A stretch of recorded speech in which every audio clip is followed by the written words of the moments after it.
हो चुका था और उनका घर काफी कच्चा था। छत घास फूस से बनी हुई थी जिसमें जगह जगह छेद हो गए थे। इससे बारिश का पानी घर के अंदर टपकता था। पिछली बारिश में भी यही हाल था और उनका बेटा आर्यन को बारिश में भीगता देख रघु को बहुत दुख होता था। सरिता ने कहा, पिछली बारिश बहुत परेशान करने वाली थी। बरसात में पन्नियां लगा लेते हैं लेकिन वे भी जल्दी फट जाती हैं। अब मैं कहती हूँ इस बार छत की मरम्मत जरूर करवानी होगी। रघु ने कहा, तुम सही कहती हो। मैं मालिक के पास जाऊंगा, वह हमारी मदद करेंगे।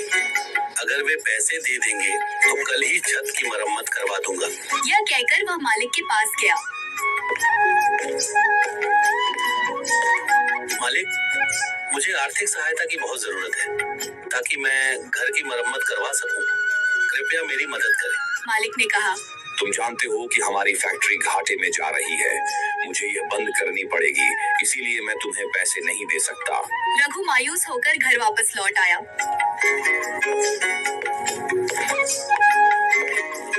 उसने सरिता से कहा, मालिक ने मना कर दिया है, काम भी छिन गया है। अब तो समझ नहीं आ रहा कि क्या करूं। सरिता ने कहा, अब हमें क्या करना होगा? घर में कुछ भी नहीं बचा। तुम तो काम की तलाश में बाहर गए थे, पर अब क्या होगा? रघु ने आश्वासन दिया, परेशान मत हो, मैं कल फिर से काम ढूंढ लूंगा और इस बार छत की मरम्मत भी करवा दूंगा। अगले दिन रघु काम की तलाश में बाहर निकला। उसकी नजर एक गोदाम पर पड़ी जहां काम की तलाश थी। उसने वहां काम की बात की लेकिन वहां उसे कोई जगह नहीं मिली।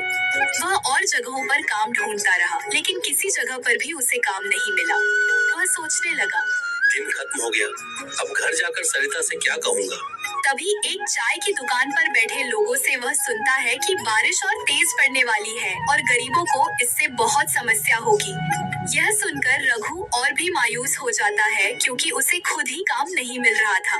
वह घर लौटता है और सरिता से कहता है, मैंने हर जगह काम ढूंढा लेकिन कहीं भी काम नहीं मिला। अब घर में राशन भी खत्म हो गया है और आर्यन की तबीयत भी खराब हो गई है। मैं क्या करूं?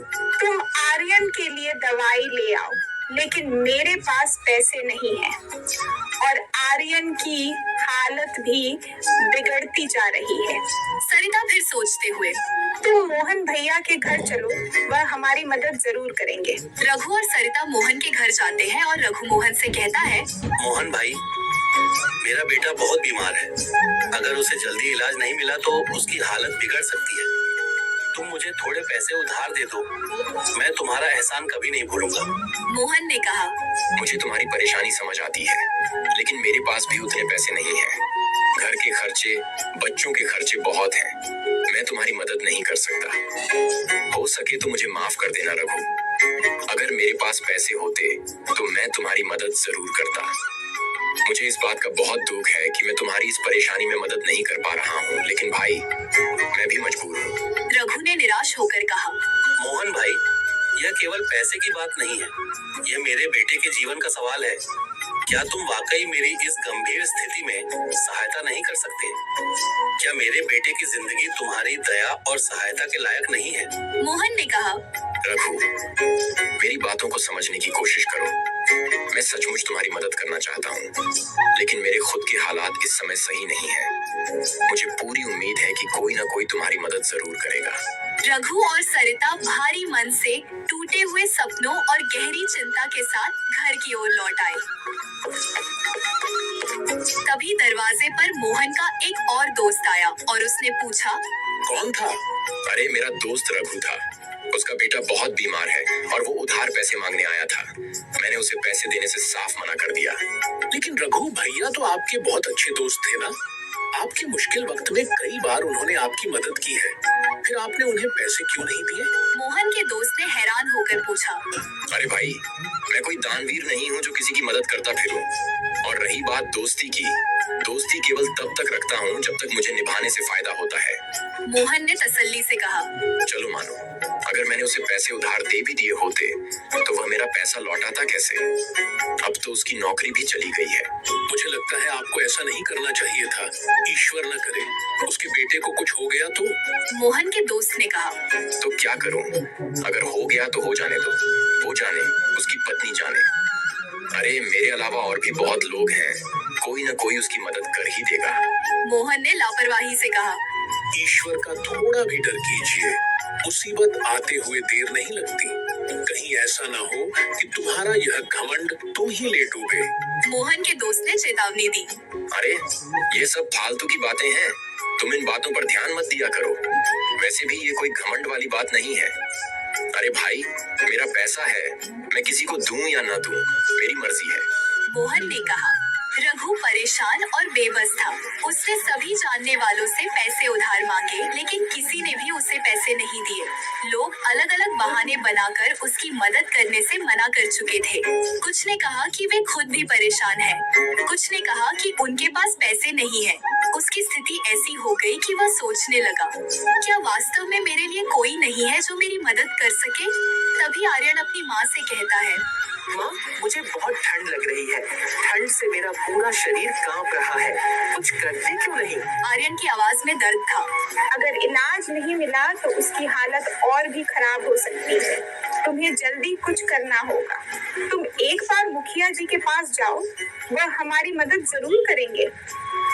रघु मुखिया जी के पास पहुंचा और बोला, मुखिया जी, मेरा बेटा आर्यन बहुत बीमार है। उसे इलाज की सख्त जरूरत है, लेकिन मेरे पास एक भी पैसा नहीं है जिससे मैं उसका इलाज करवा सकूं। मैंने अपने यार, दोस्त, रिश्तेदार सभी से मदद मांगी, लेकिन किसी ने भी मेरी मदद नहीं की। अब आप ही हो जो मेरी मदद कर सकते हो। मुखिया जी ने दुखी होकर कहा। रघु, तुम्हारी बात सुनकर मुझे बहुत दुख हुआ। बुरे वक्त में कोई किसी की मदद नहीं करता। यार, दोस्त, रिश्तेदार केवल उसी वक्त तक साथ रहते हैं जब तक इंसान के पास पैसे होते हैं। गरीबी में सब मुंह मोड़ लेते हैं। लेकिन रघु, मुझे यह कहते हुए और भी ज्यादा दुख हो रहा है कि मैं तुम्हारी मदद नहीं कर सकता। तुम तो जानते ही हो, इस बार की योजना में अभी तक सरकार ने एक भी रुपया नहीं दिया।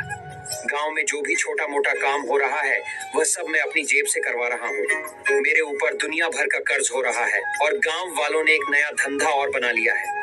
मुंह उठाए पैसे लेने आते हैं जैसे उनका बाप रख गया हो। मुखिया जी ने कहा। मुझे माफ करना रघु, मैं तुम्हारी मदद नहीं कर सकता। मुखिया जी ने निराश होकर कहा। रघु अपने घर की ओर निकल पड़ा और सोचने लगा। आज लोगों ने साबित कर दिया है कि कोई भी किसी का अपना नहीं होता। बुरे वक्त में तो कोई भी किसी का साथ नहीं देता।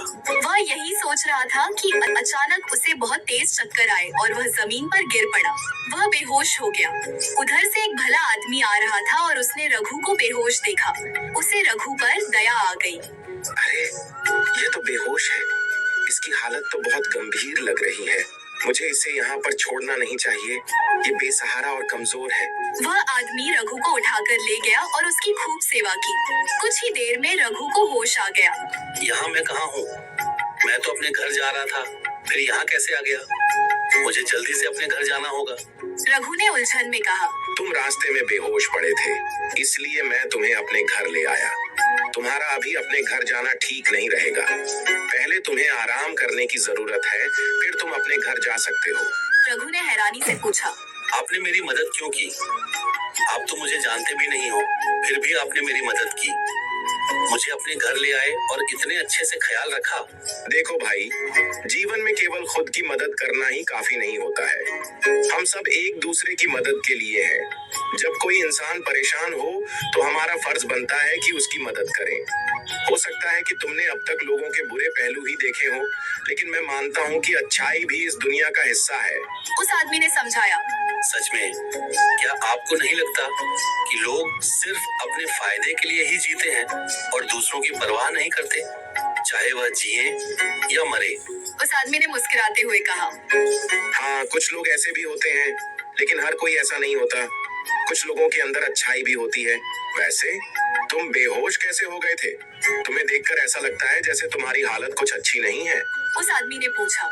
रघु ने सारी कहानी बताई और कहा, मेरे बेटे आर्यन बीमार है। मेरे पास एक भी पैसा नहीं है जिससे मैं उसका इलाज करवा सकूं। मैंने सभी से उधार मांगे, लेकिन किसी ने भी मेरी मदद नहीं की। मैं आखिरी उम्मीद लेकर मुखिया जी के पास भी गया था, लेकिन उन्होंने भी मना कर दिया। वह आदमी दुखी होकर बोला, तुम तो बड़ी मुसीबत में हो। अब तक तो तुम्हारे बेटे की हालत और भी खराब हो गई होगी। तुम एक काम करो, जल्दी से घर जाओ और अपने बेटे का इलाज करवाओ। वह भला आदमी रघु को बहुत सारे पैसे देता है और कहता है, इन पैसों से तुम अपने बेटे का इलाज करवाओ और जो पैसे बचे उनसे अपने बेटे और पत्नी के लिए गर्म कपड़े खरीदना और छत की मरम्मत भी करा लेना। और जो पैसे बचे उनसे कोई कारोबार शुरू करना। जब कभी तुम्हारे पास पैसे हों तो मुझे लौटा देना तुम। मेरे लिए किसी भगवान से कम नहीं हो। मैंने देवी देवताओं का नाम सुना तो जरूर है, लेकिन कभी देखा नहीं था। आज मैंने देख लिया। आपने एक अनजान आदमी की इतनी मदद की, इसका एहसान मैं जिंदगी भर नहीं भूल सकता। रघु जल्दी से अपने घर जाता है और अपने बेटे का इलाज करवाता है। कुछ ही दिनों में रघु के बेटे आर्यन एकदम ठीक हो जाते हैं।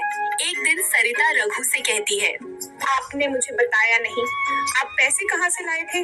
रघु कहता है, ये पैसे मुझे एक आदमी ने दिए थे। मैं तो उसे जानता भी नहीं कि वह कौन था, लेकिन मेरे लिए वह किसी भगवान से कम नहीं था।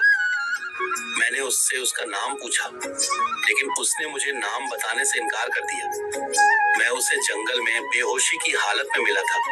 उसने मुझसे कहा कि कुछ पैसों से अपने बेटे का इलाज करवा लेना और बचे हुए पैसों से गर्म कपड़े खरीदना और बाकी पैसों से कोई कारोबार शुरू कर लेना। सोच रहा हूँ कि इन पैसों से कोई काम शुरू कर लेता हूँ, लेकिन समझ में नहीं आ रहा कि मैं क्या काम शुरू करूँ। सरिता बोली, तुम सही कहते हो। वह आदमी हमारे लिए किसी भगवान से कम नहीं है। मैं तो कहती हूँ एक दुकान खोल लेते हैं जिसमें हम चाय समोसे बेचेंगे। तुम तो जानते ही हो मैं कितने स्वादिष्ट समोसे और चाय बनाती हूँ। रघु बाजार से जाकर चाय समोसे बनाने का सामान ले आता है और फिर वह अगले ही दिन से चाय समोसे बेचना शुरू कर देता है। अरे भैया, रघु ने तो समोसे चाय बेचना शुरू कर दिया। खुशबू तो बहुत बढ़िया आ रही है। चलो एक समोसा खाकर देखो तो सही, समोसा कैसे बना है। हाँ हाँ, क्यों नहीं भाई। मैं तुम्हें अभी एक समोसा देता हूँ। ये लो भैया, आलू का समोसा। जल्दी से खाकर बताओ कैसा बना है। तुम मेरे पहले ग्राहक हो। जैसे ही वह आदमी आलू का समोसा खाता है तो वह खाता ही रह जाता है। उसे आलू के समोसे इतने अच्छे लगते हैं कि वह 4 समोसे खा जाता है। अरे भाई जी, क्या मिला दिया समोसे में? पेट तो भर गया, लेकिन मन नहीं भर रहा। ऐसा मन करता है कि 2-3 समोसे और खा लूं, लेकिन मैं खाऊंगा नहीं। कहीं पता चले मजे मजे में पेट खराब हो जाए। कुछ ही दिनों में रघु के समोसे चाय की दुकान फेमस हो जाती है। दूर दूर से लोग उसके समोसे खाने और चाय पीने आते हैं। यह बात गांव के सरपंच के कानों तक पहुंची तो वह तुरंत रघु की दुकान पर चला जाता है। अरे वाह रघु, बड़ी दुकान खोल ली। अभी तो तू कुछ दिनों पहले लोगों से पैसे उधार मांगता था। एकदम से इतने सारे पैसे कहाँ से आ गए तेरे पास जो इतनी बड़ी दुकान खोल ली? मुखिया जी, सब ईश्वर की देन है। उसके घर में देर है, अंधेर नहीं। अरे बात तो बहुत ज्ञान की कर रहा है। तेरे आलू के समोसे का नाम बहुत सुना है। जरा 1-2 समोसा मुझे भी खिला और एक प्याली चाय भी पिला। हाँ हाँ, क्यों नहीं मुखिया जी। सरिता मुखिया जी को मुखिया जी ने गरम समोसे खाए और चाय की चुस्की लेते हुए बोले, वाह रघु, सच में तेरे समोसे का जवाब नहीं। ऐसा स्वाद पूरे गांव में नहीं मिलेगा। ये सब आपका आशीर्वाद है मुखिया जी। मुखिया जी रघु को पैसे देकर चले जाते हैं। यूं ही कुछ दिन गुजर जाते हैं। एक दिन जब रघु अपने घर में होता है तभी उसका दोस्त मोहन आता है।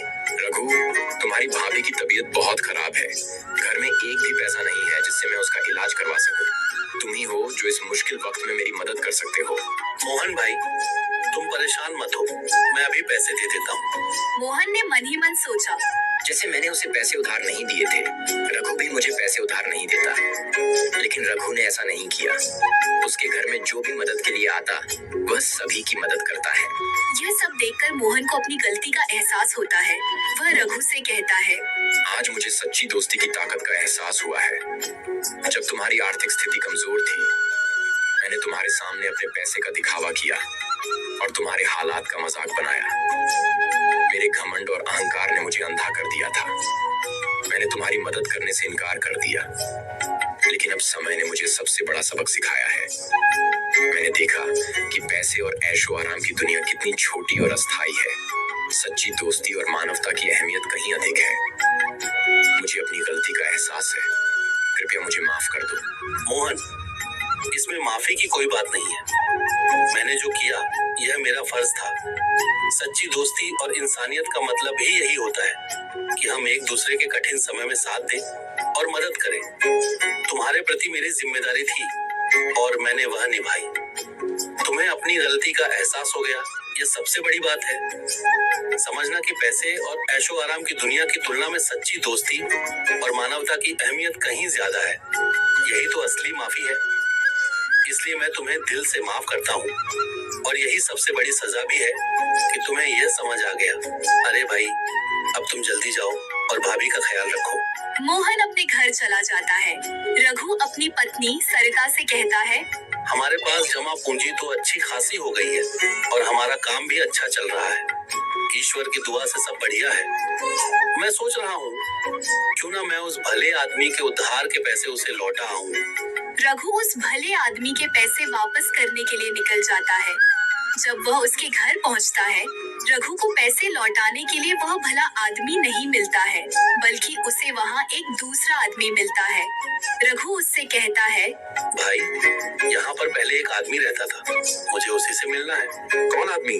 वह आदमी मुझे इसी घर में लेकर आया था। मैं इस घर में लगभग 3 घंटे रुका था। अरे, यहाँ ऐसा कोई आदमी नहीं रहता है। पिछले 20 साल से इस घर में तो मैं ही रह रहा हूँ। क्यों फिजूल की बातों में मेरा समय खराब कर रहे हो? कितनी बार बताऊं कि यहाँ मेरे सिवा और कोई नहीं रहता है। अब यहाँ से जाओ और मुझे मेरा काम करने दो। रघु मायूस होकर अपने घर की ओर निकल पड़ता है।